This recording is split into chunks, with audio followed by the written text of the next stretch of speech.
કેમ છો બધા મજામાં? પ્રીવિયસ લેક્ચરમાં આપણે એક્સરસાઇઝ રે ઓપ્ટિક્સ ની અંદર 9.19 સુધી કરી હતી. હવે આપણે આગળ વધવાનું છે. એમાં 9.20 એક્સરસાઇઝ તમારી સામે મૂકી છે. દોસ્તો, આ એક્સરસાઇઝ ની અંદર શું પૂછ્યું છે? જો વસ્તુ અને પડદા વચ્ચેનું અંતર 90 સેન્ટીમીટર છે. એટલે આ વસ્તુ છે, અહીંયા સ્ક્રીન છે, પડદો, આ બંને વચ્ચેનું અંતર 90 સેન્ટીમીટર છે. હવે એકબીજાથી 20 સેન્ટીમીટર અંતરે રાખેલા હોય તેવા બે સ્થાનો આગળ વારાફરતી એક બહિર્ગોળ લેન્સ મૂકતા પ્રતિબિંબ પડદા ઉપર જ મળે છે. એટલે કહેવાનો મતલબ શું છે કે લેન્સ બે નથી, લેન્સ એક જ છે, પણ પડદાથી બહિર્ગોળ લેન્સ.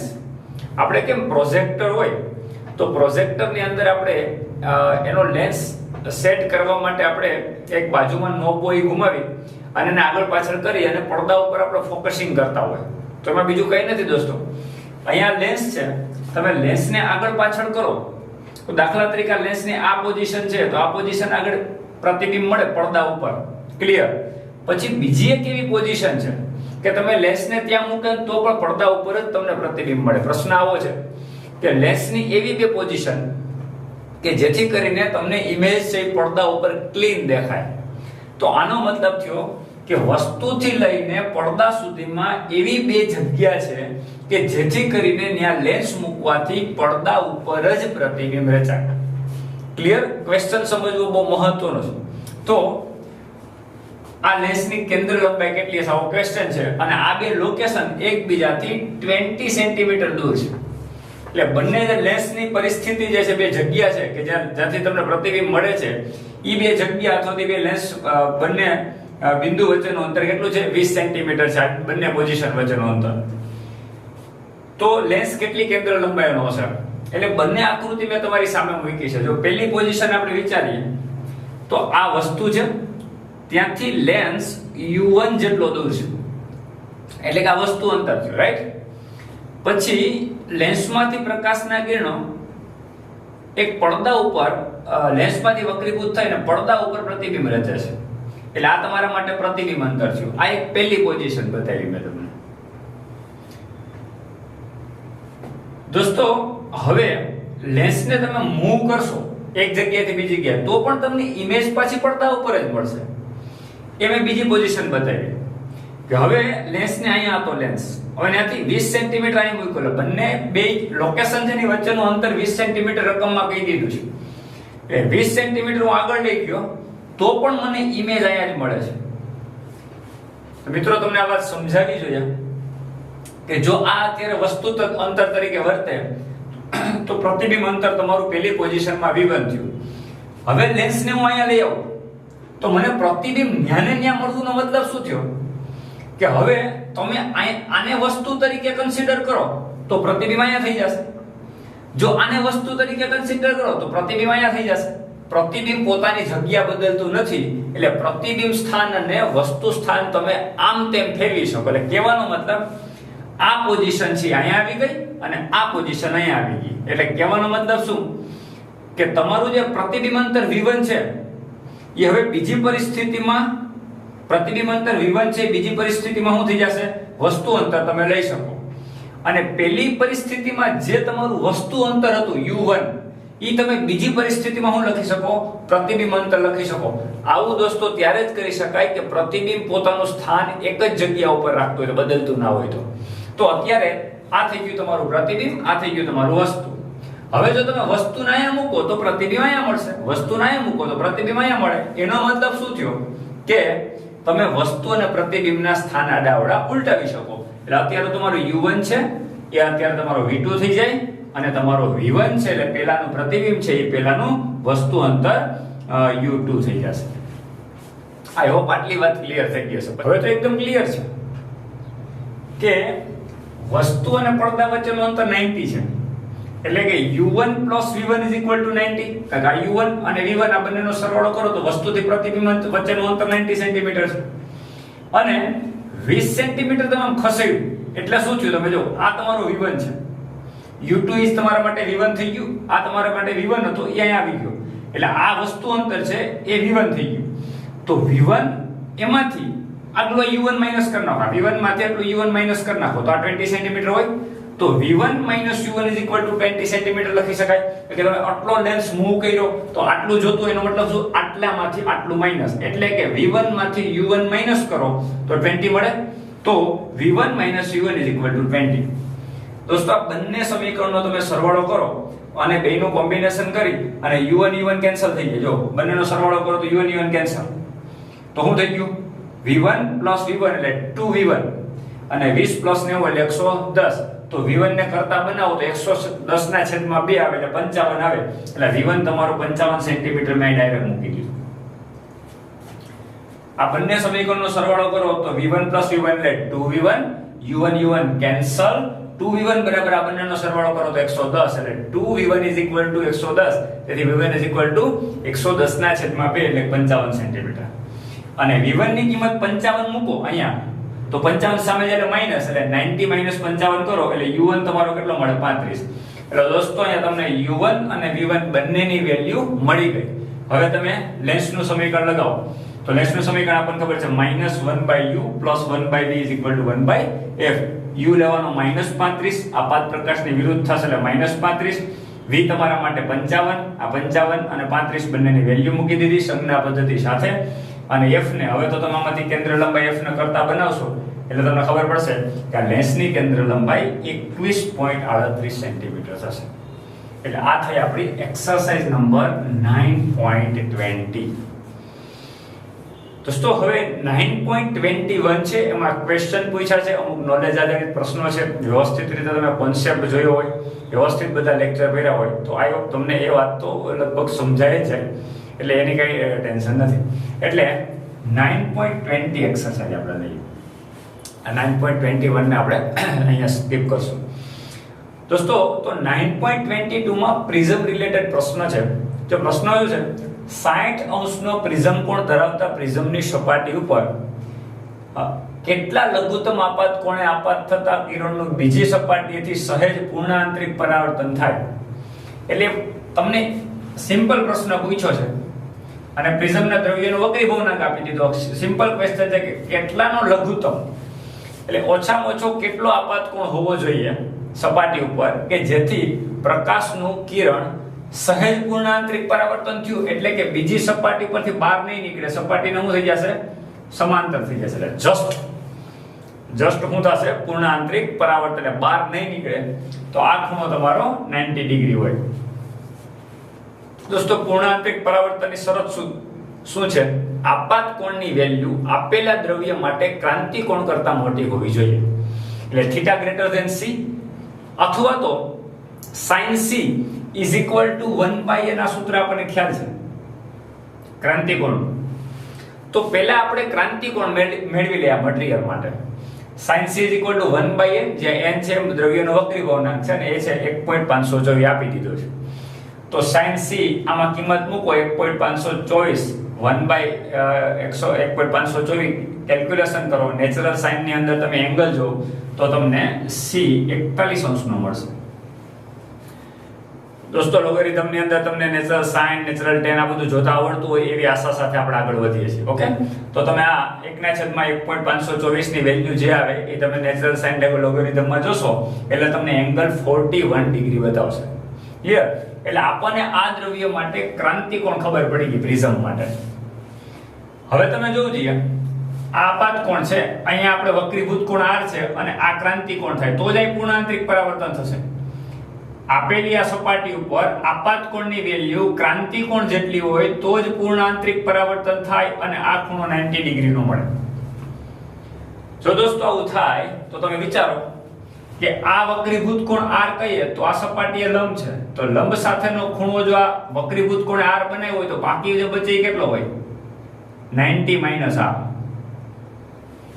90 - r હશે ને. એ જ રીતે આ જો ક્રાંતિ કોણ હોય તો આ પણ કેટલો હોય 90 - c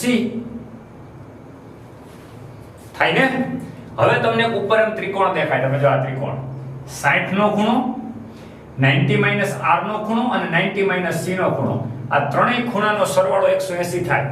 નિયમ પ્રમાણે કે ત્રિકોણના ત્રણેય ખૂણાનો સરવાળો 180 થતો હોય તો કોનો સરવાળો 60 + 90 - r + 90 - c 180 થાય. તો અહીં મેં મૂક્યું 60 + 90 - r + 90 - c = 180.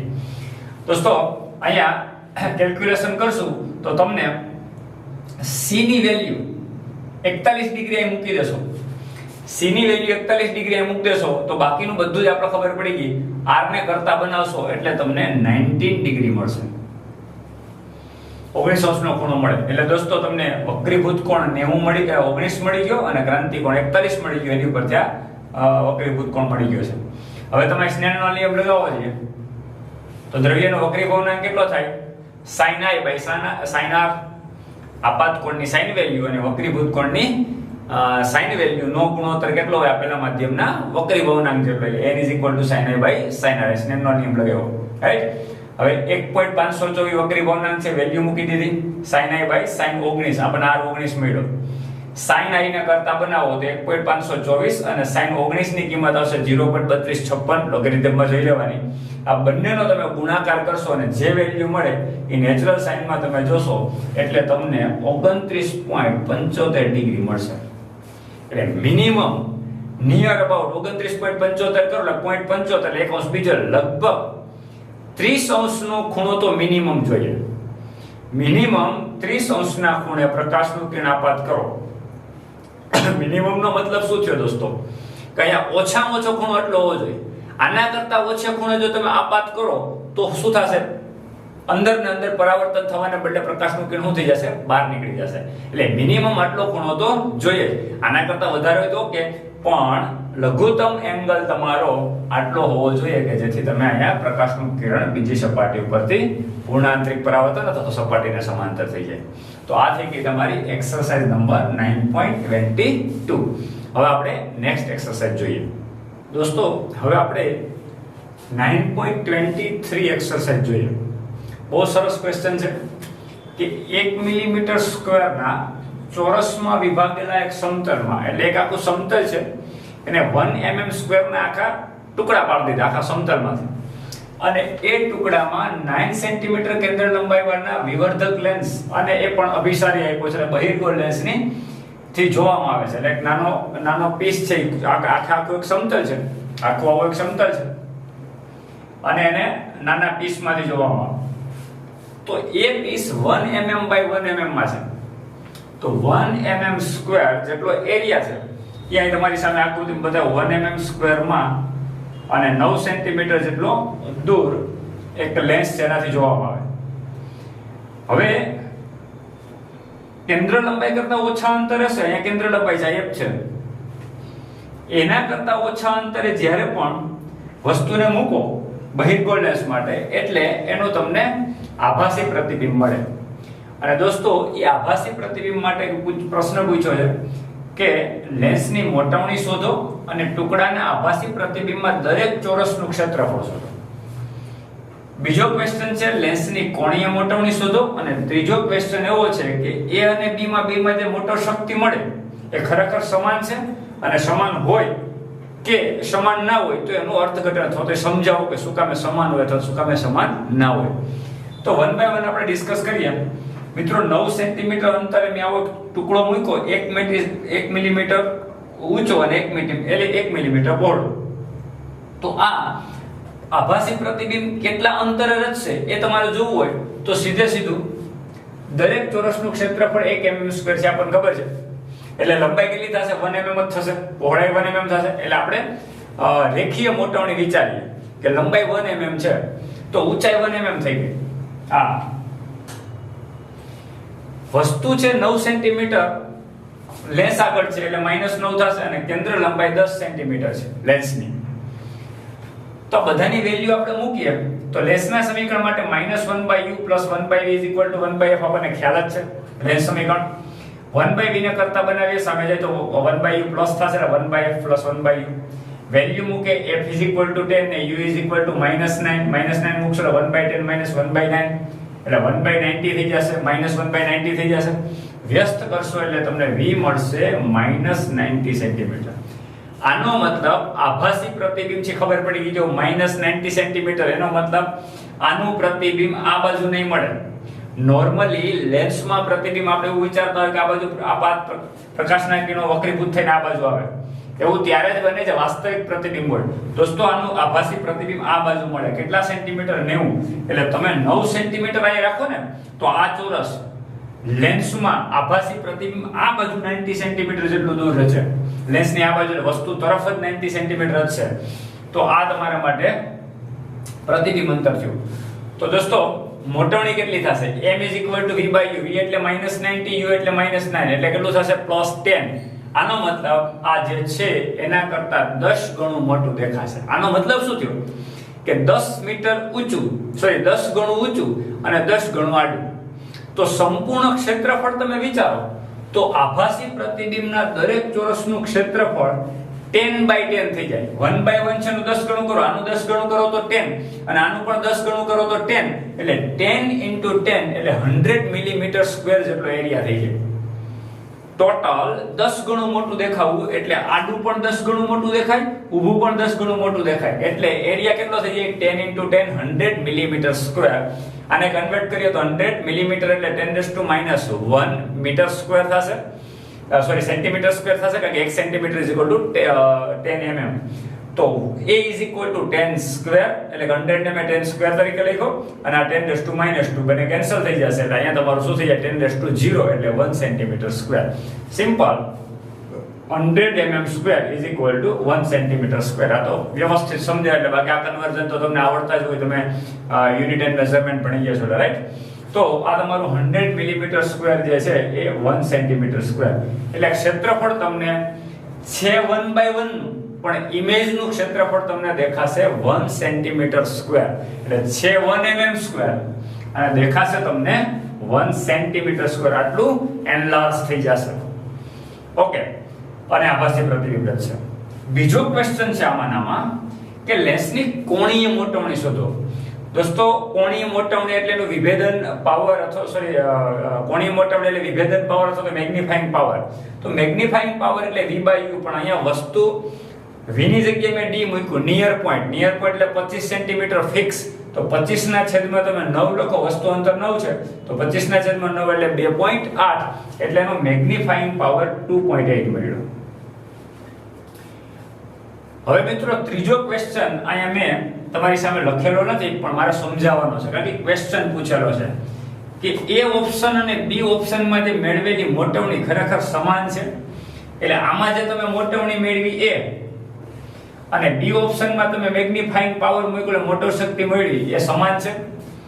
પહેલા તો આનો જવાબ આવશે ના, કારણ કે લિનિયર મેગ્નીફાઈંગ અને એંગ્યુલર મેગ્નીફાઈંગ જુદું છે. દોસ્તો આ જે છે તમારું એંગ્યુલર મેગ્નીફાઈંગ છે, કોણીય મોટવણી β/α.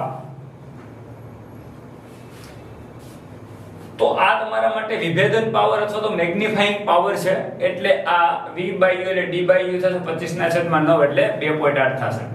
તો આપણને એમ થાય કે તો પછી રેખીય મોટવણીમાં શું? રેખીય મોટવણીમાં આપણે સૂત્ર શું લખતા હોય કે પ્રતિબિંબની ઊંચાઈ છેદમાં વસ્તુની ઊંચાઈ અથવા તો v/u લખીએ રાઈટ. v/u અહીંયા મેગ્નીફાઈંગ પાવરમાં તમે v/u જ લખ્યું છે પણ v ની જગ્યાએ તમે d લખો.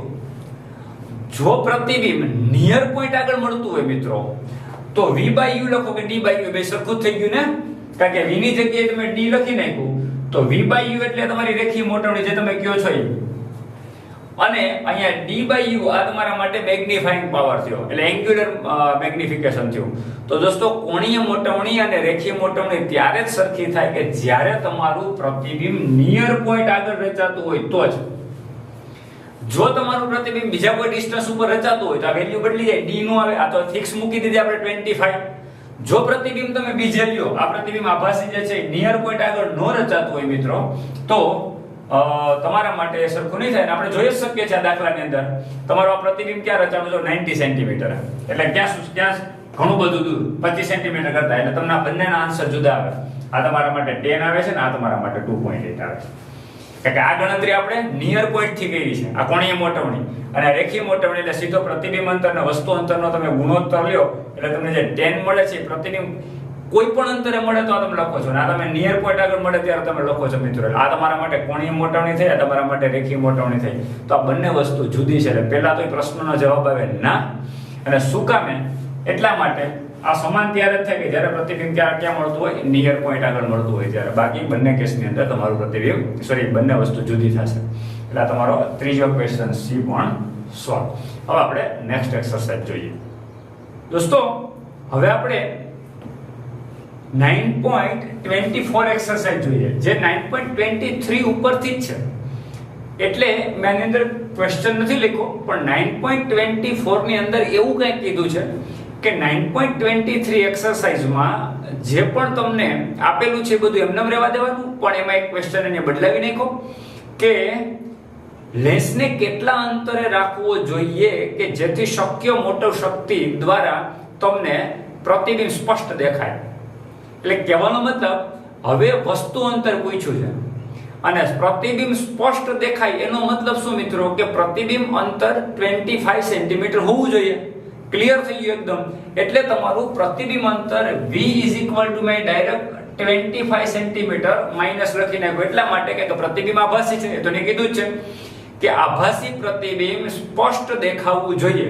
તો સ્પષ્ટ ત્યારે જ દેખાય કે જ્યારે નિયર પોઈન્ટ આગળ હોય. શક્ય મહત્તમ મોટર શક્તિ સાથે લેન્સને કેટલા અંતરે રાખવો જોઈએ એનો મતલબ u પૂછ્યો છે, વસ્તુ અંતર પૂછ્યું છે. સ્પષ્ટ દેખાય વાત કરી છે મિત્રો, એટલે તમને પ્રતિબિંબ અંતર ઓલરેડી આપી દીધું છે -25, આભાસી છે એટલા માટે, રાઈટ. અને કેન્દ્ર લંબાઈ f 10 સેન્ટીમીટર, તો 23 ની અંદર રકમમાં આપેલું છે. આ વેલ્યુ જ્યારે તમે લેન્સના સમીકરણમાં મિત્રો મૂકો, v ની કિંમત -25, પછી f ની કિંમત 10 અને ફાઇનલી કેલ્ક્યુલેશન કરો એટલે તમને 1/u -2 -5/50 અને -7/50. આ તો સિમ્પલ ગણિત છે, એટલે આમાં કઈ કેલ્ક્યુલેશન મારે સમજાવવાની જરૂર નથી. તો દોસ્તો અહીંયા તમને u -7.14 સેન્ટીમીટર મળે છે. એટલે વસ્તુને આટલા સેન્ટીમીટર અંતરે રાખશો તો તમને પ્રતિબિંબ સ્પષ્ટ દેખાશે. ક્લિયર? હવે બીજો પ્રશ્ન એ પૂછ્યો કે આ કિસ્સામાં મોટો શક્તિ શોધો. તો સેમ છે ક્વેશ્ચન. 9.23 અને 9.24 સરખા જ છે, પણ એમાં તમને સમજાવવાનો શું પ્રયત્ન કર્યો? જો આ સ્પષ્ટ પ્રતિબિંબ દેખાવાની વાત કરી, એટલે ઓલરેડી આપણને પ્રતિબિંબ અંતર ખબર પડી ગઈ છે, એમાંથી વસ્તુ અંતર શોધવાનું છે. આ કિસ્સામાં મોટવણી શોધો. તો આ જે મોટવણી થશે v/u. v એટલે તમારું -25 અને u એટલે તમને જે મળ્યું -7.14. કેલ્ક્યુલેશન કરશો એટલે 3.5 તમને મળશે. તો મોટવણી મળી ગઈ. મેગ્નીફાઈંગ પાવર એટલે કોણીય મોટવણી શું થાય? હમણાં જ મેં તમને કીધું હતું 9.23 ની અંદર જ કીધું કે જો પ્રતિબિંબ નિયર પોઈન્ટ આગળ મળશે તો તમારી કોણીય મોટવણી ને રેખીય મોટવણી સરખી જ થશે. તો મિત્રો જોઈ લો, સાબિત થઈ ગયું કે મેગ્નીફાઈંગ પાવર એટલે કોણીય મોટવણી P = d/u નિયર પોઈન્ટ 25 અને u તમને કેટલો મળ્યો? 7.14. આ બેનો ગુણોત્તર વેલ્યુમાં 3.5. તો મિત્રો આની અંદર 3.5 મળે ને આની અંદર તમને 3.5 મળે છે. એટલે આ ક્વેશ્ચન જ એવી રીતે પૂછ્યા છે કે તમને સ્પષ્ટ ખબર પડે કે રેખીય મોટવણી અને અહીંયા કોણીય મોટવણીનું મહત્વ શું છે. તો દોસ્તો આની અંદર આપણને ખબર પડી ગઈ કે રેખીય મોટવણી એટલે મેગ્નીફાઈંગ જે મળે છે ઈ, અને આનો જે મેગ્નીફાઈંગ પાવર જે કોણીય મોટવણી લેન્સ માટે મળે છે, બંને અત્યારે સરખા એટલા માટે થયા કે પ્રતિબિંબ આપણને સ્પષ્ટ દેખાવાની વાત કરી છે નિયર પોઈન્ટ આગળ. જો આ પ્રતિબિંબ નિયર પોઈન્ટ આગળ ન મળતું હોત તો v ની જગ્યાએ તમે 25 ને બદલે તમે બીજું કંઈક લખત અને બીજું કંઈક લખત તો એ જવાબ તમારો 3.5 નો આવત. આ ઓકે, પણ આ 3.5 તમારો આવત નહીં, કારણ કે આ વસ્તુ જુદી થઈ જશે, વસ્તુ અંતર બદલાઈ જાત. વસ્તુ અંતર શું આપણે પ્રતિબિંબ અંતર તમારું બદલાઈ જાય, એટલા માટે તમારી મોટવણી પણ ચેન્જ થઈ જાય. તો આ એક ખાસ ધ્યાનમાં રાખવાનું. ઓકે, હવે તમારી 9.25 એક્સરસાઇઝ મિત્રો, આની અંદર પણ તમને જાણવા જેવું છે. આ પણ ઈ જ છે, સેમ એમાં જ પૂછ્યો છે કે દરેક ચોરસનું આભાસી પ્રતિબિંબનું ક્ષેત્રફળ 6.25 મિલીમીટર સ્ક્વેર જોઈએ. આ એક્સરસાઇઝ નંબર 9.23 માં જ કીધું છે આગળ કે ભાઈ 9.23 એક્સરસાઇઝ ની અંદર દરેક આભાસી પ્રતિબિંબનું ક્ષેત્રફળ, ચોરસનું ક્ષેત્રફળ 6.25 મિલીમીટર સ્ક્વેર જોઈએ. એટલે કે 1 મિલીમીટર સ્ક્વેર નું ક્ષેત્રફળ જે છે એ તમને 6.25 મિલીમીટર સ્ક્વેર જોઈએ. યાદ છે દોસ્તો? આપણને પહેલા પ્રશ્નમાં એટલે કે 9.23 ની અંદર આપણને પ્રતિબિંબ 1 સેન્ટીમીટર સ્ક્વેર નું મળતું હતું, પણ હવે એને એવું કહી દીધું કે ના 1 નહીં સેન્ટીમીટર સ્ક્વેર ને 6.25 મિલીમીટર સ્ક્વેર મેળવવું હોય તો વસ્તુ અને વિવર્ધિત કાચ વચ્ચેનું અંતર કેટલું રાખવું જોઈએ, એટલે કે વસ્તુ અંતર મેળવવા છે તમારે, અને આ વિવર્ધક કાચ ખૂબ જ નજીક રાખવામાં આવે તો ચોરસને તમે સ્પષ્ટ જોઈ શકશો કે નહીં. આવો પ્રશ્ન, બે પ્રશ્ન એક સાથે પૂછ્યા. તો સિમ્પલ દોસ્તો, ક્ષેત્રફળની મોટવણી એટલે શું થાય તો કે તમારે કેટલી મોટવણી જોઈએ છે, પ્રતિબિંબનું ક્ષેત્રફળ છે એમાં વસ્તુનું ક્ષેત્રફળ. તો પ્રતિબિંબનું ક્ષેત્રફળ તમારે કેટલું જોઈએ, 6.25, રાઈટ, એટલે 6.25 mm સ્ક્વેર. વસ્તુનું એટલે કે આપણો જે સ્ક્વેર હતો આ, એનું ક્ષેત્રફળ કેટલું હતું, 1 mm સ્ક્વેર હતું ને, એટલે વસ્તુનું ક્ષેત્રફળ જે છે એ અને પ્રતિબિંબનું ક્ષેત્રફળ, એટલે સોરી, પ્રતિબિંબનું ક્ષેત્રફળ અને વસ્તુના ક્ષેત્રફળનો ગુણોત્તર એટલે કે તમારું 6.25. એટલે તમને ક્ષેત્રફળમાં મોટવણી કેટલી મળશે, તમને ક્ષેત્રફળમાં મોટવણી કેટલી મળશે, 6.25. ક્લિયર? એટલે જે હશે એના કરતા 6.25 ગણું તમને એરિયામાં દેખાશે.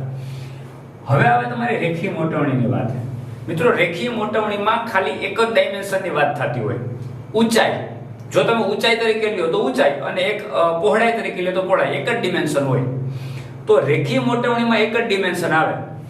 તો અહીંયા મેં મોટવણી સમજાવવા માટે ખાલી ઇક્વેશન લખ્યું છે, એટલે આ તો તમને સમજાય એટલા માટે કે ક્ષેત્રફળ બરાબર તમે શું કરો, લંબાઈનો સ્ક્વેર, સ્ક્વેર જ છે એટલે એક જ, બંને માપ સરખા જ હશે, લંબાઈ અને પહોળાઈ, l સ્ક્વેર.